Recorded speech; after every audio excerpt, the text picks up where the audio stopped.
the reasons that many people want to quit smoking cigarettes is because their fear of heart disease. Exactly. So they try to take a drug or something to help them to not be tempted to have a cigarette, to help them quit. And so they turn to something like Chantix. And now they found that this drug Chantix has the side effect of causing heart problems in people that have cardiovascular disease. So it's causing what the person's trying to stop. Isn't it ironic? Having. That's what happens when a drug gets to market too fast, and we haven't had time to test it adequately. You wind up with things that you didn't expect to happen, or things that weren't revealed, okay, by the company that's bringing it forward onto the market. Maybe they haven't presented it to the FDA. We see that all the time. So here's another one, that pilots are not even allowed to take Chantix because of the side effects of the drug. So what are some of the side effects, like drowsiness and suicide? I don't want to pilot. Committing suicide in flight. Yeah, and blurred vision. Well, sometimes we just force things. You know, Big Pharma. Seizures. Big Pharma is very interested in making money, and they make about $800 million a year in the sale of this drug that, in my opinion, shouldn't be on the market. And yet, there it is. People are taking it. They're depending on it because they think that it's more important that they quit smoking than they take the risk of all the side effects of the drug. And then their spouses are like, this is really hard. I'd rather have them smoke because they're agitated and everything. Well, a lot of this agitation and the nightmares and so forth is caused from a side effect of the drug rather than a side effect from not smoking. I mean, we all know that it's not easy to quit smoking. I mean, it's very addicting. And now they put things inside the cigarettes that make it even more addicting. The smoke in a cigarette has about 4,000 chemicals in it anyway, and then there's 700 more chemicals that are added. Things like, you know, it's a huge business. Big Pharma and the tobacco industry have a lot in common. They want to sell product, and they'll do what they can to sell it, even though it's absolutely clear that it costs us about $350 billion a year for the health costs of what go wrong if we smoke over a long period of time. And with those kinds of numbers, it should get our attention. You can't just do things like prohibition. You know, we tried to stop alcohol back in the 1930s, and yet people would do what? They'd make moonshine and sell it.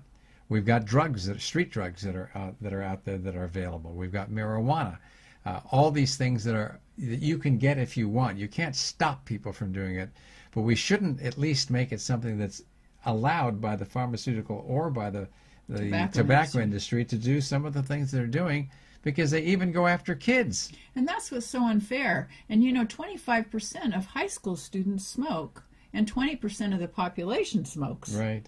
So that's a lot of kids that are smoking. I guess, you know, it makes them feel grown up. Well, it's sold that way. You know, you look to see somebody sexy or who looks demure or looks like they're really an important person. But not so much anymore because people hide it. You know, it used to be that way. Well, advertising for that has been stopped to some extent, and it makes a big difference.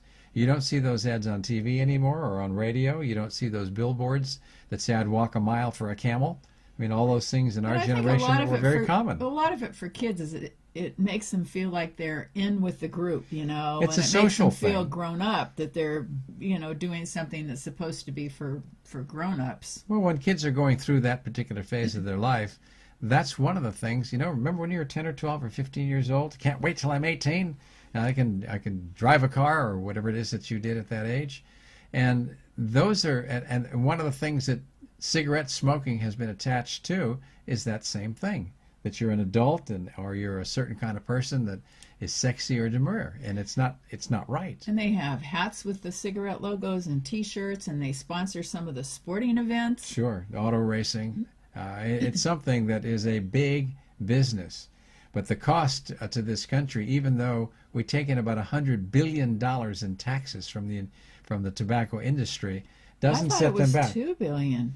200 billion. Oh, 200 billion, yeah. It's something like that. It's a huge number. And the government gets half of that with the taxes, so there's a little bit of a conflict of interest. Well, there is, but it's still costing us more in the way of medical costs. So there's something like $350 billion spent on the medical care, so do the numbers. So why do we allow these kinds of conflicts of interest to occur? I mean, they're bad for our health. They're not helping us in terms of our economy, although it certainly does stimulate business. And a lot of what this is about is return on investment. It's about making the economy more stable, even if it's at the expense of our health or of our kids. So 20% of deaths are related to tobacco.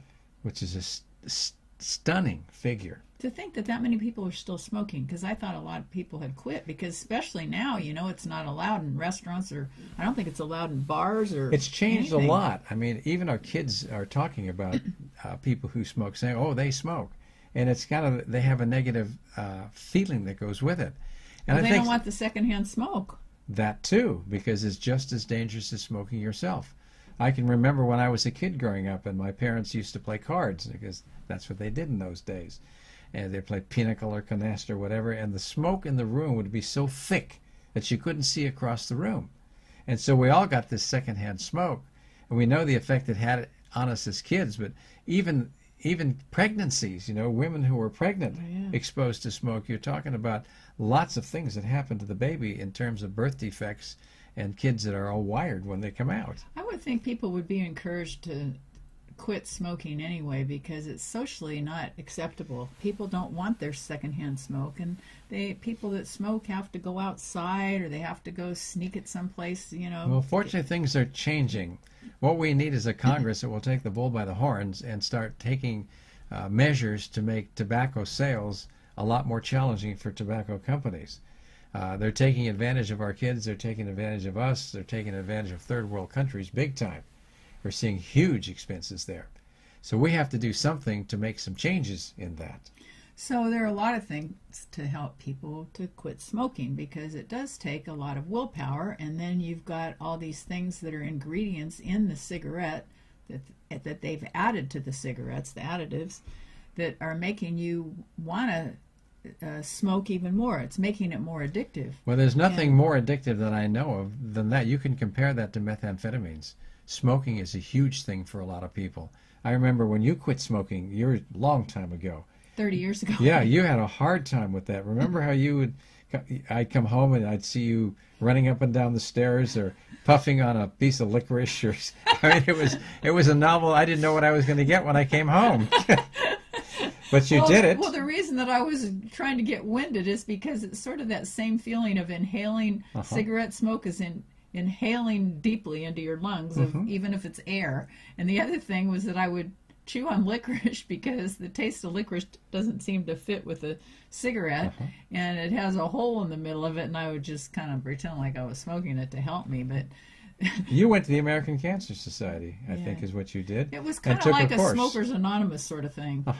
And it worked pretty well, because you had smoked for a number of years, and all of a sudden you were really concerned about the health effects it was having. Of course, I was too, but you did that on your own. I was really proud of you. That's a big thing, to go through the addiction of smoking. Well, one of the things that I finally realized, because I'd quit so many other times before and then ended up going back on it, was that I couldn't ever again not only not have one cigarette, but not ever have just one puff. Yeah. Because once you have one puff, then you smoke the cigarette, and once you smoke the cigarette, you think, oh, well, I already blew it, I already started, and that's how addictive it is. The mind does funny tricks on us. But in those days, I don't think they had so many added chemicals to them either. Things to make them last longer and last longer on the shelves, and to make them more. Well, they put a lot of ingredients in there with the idea of masking some of the side effects of smoking, particularly mentholated cigarettes, and they put a lot of chemicals in it to make them addictive. And it was really pretty sneaky. And when they finally came out and admitted that, because we had the evidence for it, there was a big, nasty event that resulted from that. But they're still doing it, and the government's getting money from them, so... Well, we have to take responsibility ourselves. It's the same old story.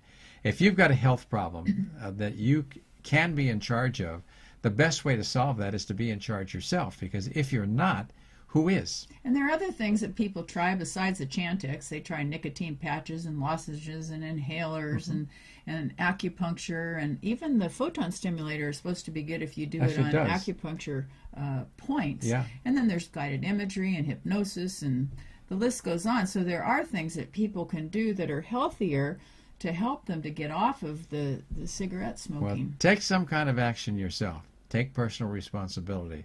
If you're smoking, you're not just harming your own body, you're harming the people that are around you.